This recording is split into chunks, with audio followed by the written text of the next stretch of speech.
Hello, everyone in YouTube. This is Kurt from Fermentation Adventures, checking back in with a quick beer review here tonight. Now, what is this I hold in my hand? Let's see. It's a beer from the Pinter, which I'm sure if you're at all tangentially aligned to homebrewing, you enjoy homebrewing, you know about homebrewing, and you use the internet, particularly social media, you've probably seen ads and were prompted to buy the Pinter, do whatever Pinter. So what is it? Again, basically the Pinter is a small pressure fermentation vessel where you can brew an extract batch, or if you have the equipment and the skill, you can brew an all grain batch and ferment it in that small, like barrel cask looking vessel. Ferment it in it, pressure ferment it, hopefully ferment it clean. Then when you're done, you pop it in the fridge after you remove the kind of the dock conical part. Then you throw it in the fridge. The beer already has carbonation in it from its fermentation, and you can serve directly from that vessel.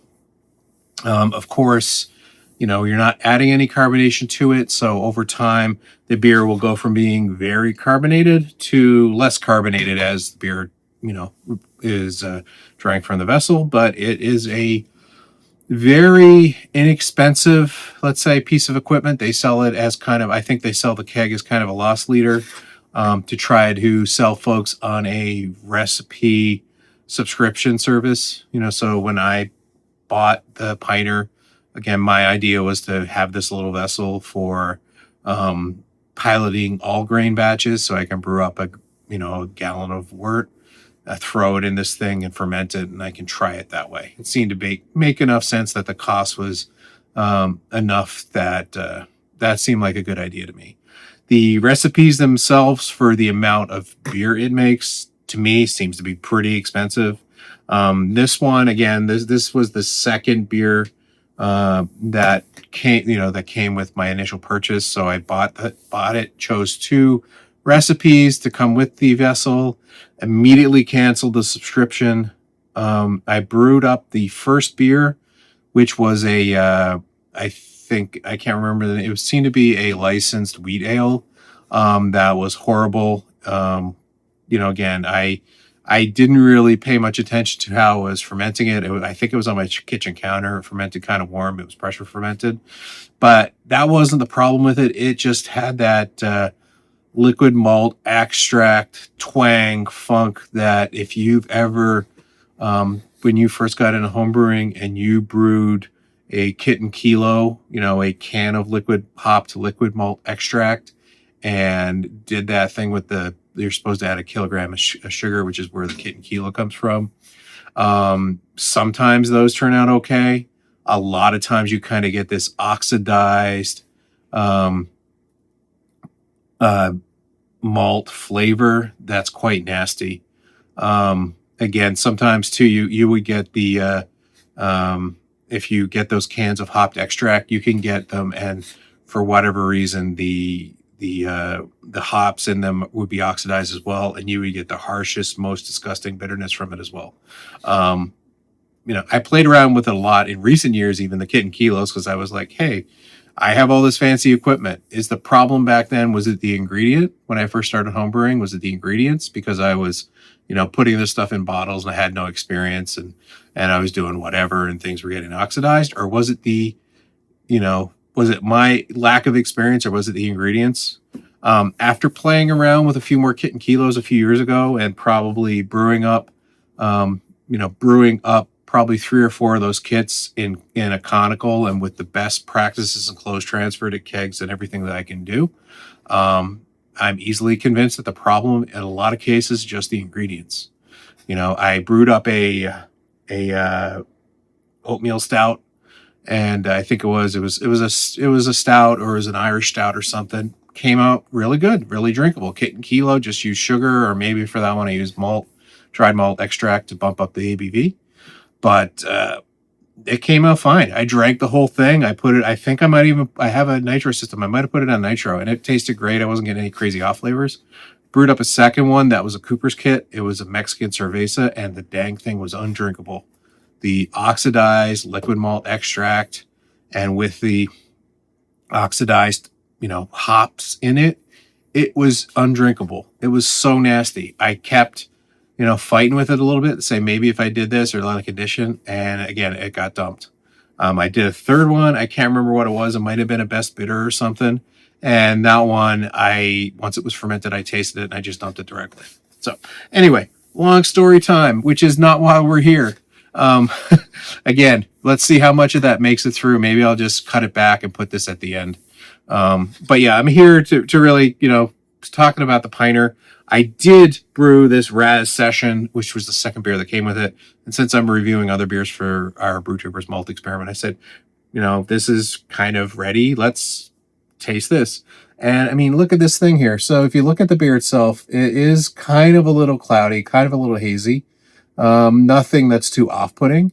But it came out, it was, it's well carbonated because again, I've only took a half pour or something out here, but look at the, look at the foam around the, around the glass. It's looked great. I mean, I must say this is one thing that they're definitely nailing with these recipes and these formulations is great foam stand. Foam really persists. Foam looks beautiful. That is definitely the one thing with this whole thing. Again, this beer is naturally carbonated as well. So if you believe the homebrew lore, that's one of the things that leads to great foam, whether you believe that or not. But again, this is the Razz Session recipe that I got from them. When I started talking before I go into story time, the wheat ale was not good, which was a dumper. So again, I basically ordered that one to say, hey, I'm going to go for a very light, very nondescript beer and see how it comes out of the Pinter. And again, it kind of proved my point to myself that, yeah, this wasn't great. And again, it wasn't worth the effort to even drink it. So it got dumped. The second one I said on the same scale, a soured ale, fruited soured ale is probably something that's pretty hard to screw up. So maybe that'll be something that's kind of drinkable. So again, that was the second recipe I chose, and that's what I brew up here. If I look through the site here, and I'll probably, scroll through, show up some screenshots or whatever, but it is basically a raspberry session ale. It's supposed to be 4.5%. There was no before or after gravity readings for this, so I will, guess that's where it is. The ingredients for this recipe, again, there's the malt extract, say barley and wheat. There is a glucose fructose syrup. So again, there's sugar added. Raspberry juice concentrate. Maybe there's raspberry juice in here. But again, it's the third ingredient on the list here. So by percentage, there's definitely raspberry juice in here. But there is also, we have listed out here, natural flavorings. Definitely there's some sort of raspberry extract in here. It's very apparent when I get into talking about whatever they say. There's hop extract as well, which is probably why, excuse me, for as bad as the previous beer that I didn't like, the wheat beer, I think they're using probably better hop extracts, and probably they're not getting oxidized as horribly as you can with the old school Cooper's, hopped malt extract beers. And the year is lactic acid. So, that's where the sour portion comes from this beer. That's what's added for ingredients. And the yeast is spark, which doesn't really, add, explain anything of what the actual yeast is. It's their spark strain. So again, there was no actual souring in the keg. It was soured by lactic acid just added directly, which is, it's fine. It's an approach. So yeah, so let me taste this, first if I go in for a sniff. Yeah, there's definitely, there's obviously raspberry aroma in here. To me, there's definitely an artificial tint to it, even though they say there's a natural flavoring. Again, because it's some sort of flavoring extract, there is a sort of artificial process that kind of happens to, to extract it, whether it's with alcohol or sometimes with different chemicals. But there is a certain amount of what I would say kind of like a fake raspberry aroma to this, that it's really not terribly, it's not unpleasant, but it's not as good as if you were using, real just the real raspberries or the puree or whatever. Raspberry is kind of a very common fruit that gets added to a lot of beers, so it's not out of the realm of having someone who drinks a lot of beer understand what a raspberry in a beer would present like. And this, to me, again, it just it just smells a little off, but it's definitely raspberry. It's very, very present, very over the top. As far as malt, I don't get any malt underneath. That's really playing the part here, because really the raspberry aromas are really stomping over everything. Yeah, and I don't know what it is. There is a little bit of a something does smell a little off in the fermentation. So let me taste it and see how it goes.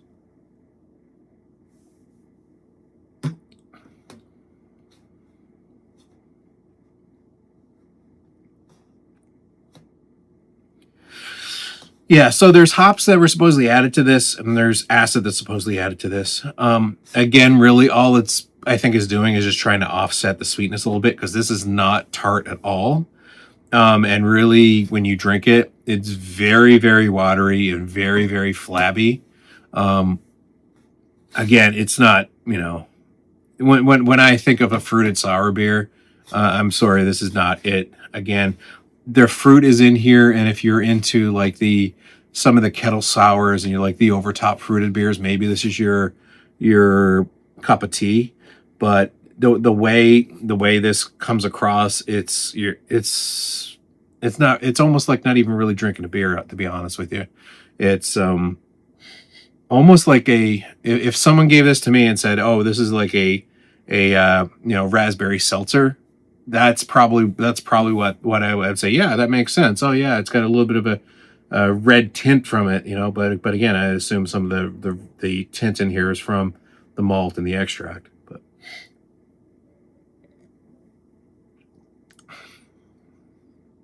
yeah, and again, it's just so watery. There's like no there's like no hop in the finish at all. Again, it probably doesn't need a lot of hop. There's probably enough just hop extract enough were added to call it beer maybe, or enough to prevent spoiling organisms from really going nuts here. Maybe that's why there's that much hop in here. But even the acid, it really could use a touch more acid in this recipe. And yeah, there's something in there. I mean, maybe I see there's yeast nutrient added. I don't think that's that. That was just really something to help the yeast, which really doesn't present.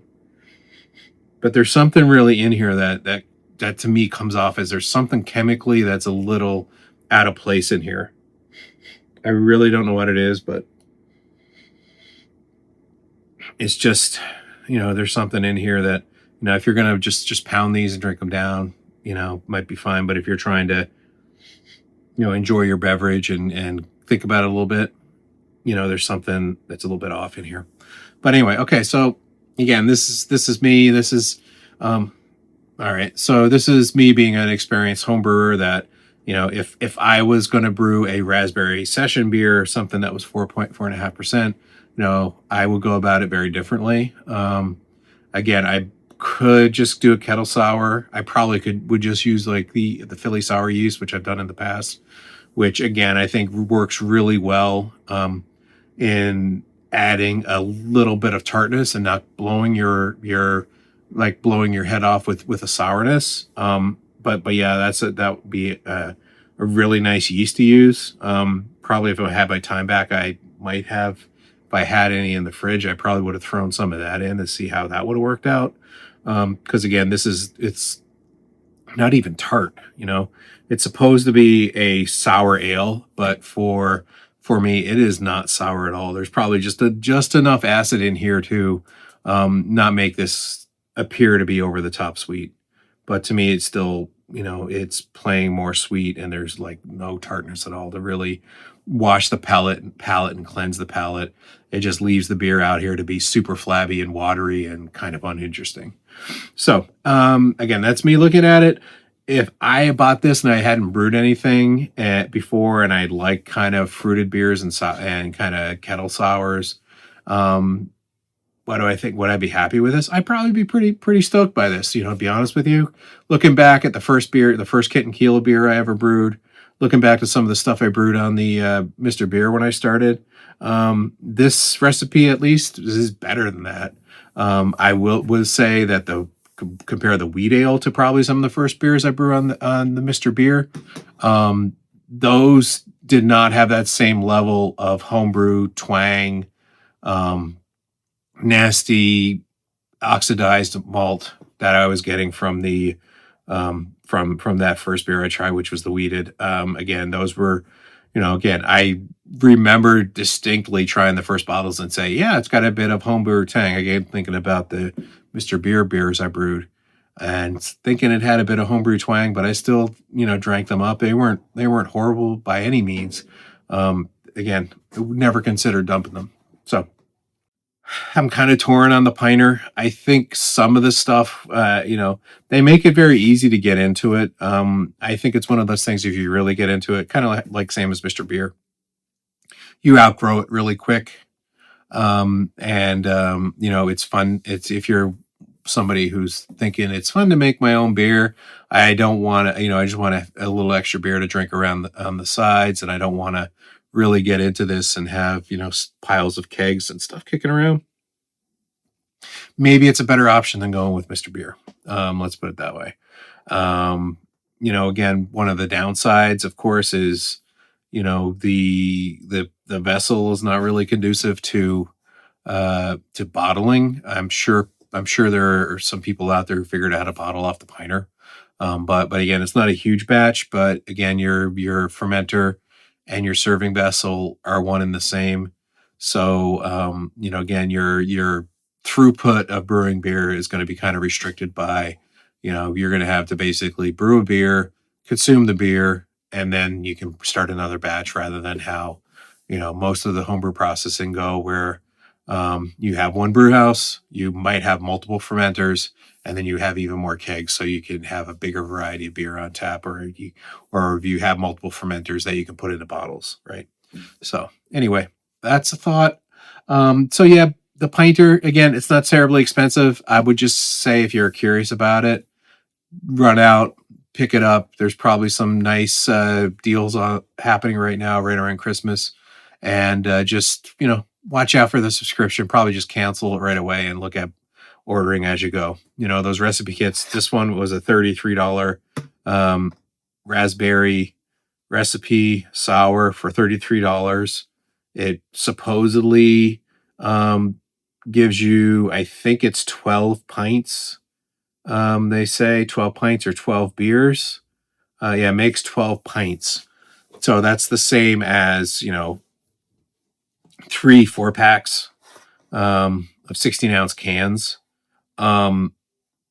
It's probably, if you look at it from that standpoint, like a beer, like say a typical fruited sour beer is probably going to run you, anywhere from, say $10 to $15 a 4-pack, depending on the brewery, depending on whatever. So it could be, not a money saver or a money saver, depending what beer costs to you. But again, you're not going to get the quality of beer out of this that you would get from a craft brewery, unless the craft brewery that you're buying from really, really, really stinks. So let's leave it there. Thanks for watching. If you got this far, consider subscribing to my channel. Consider liking the video.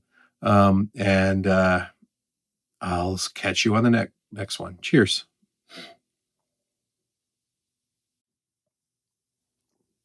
Yeah.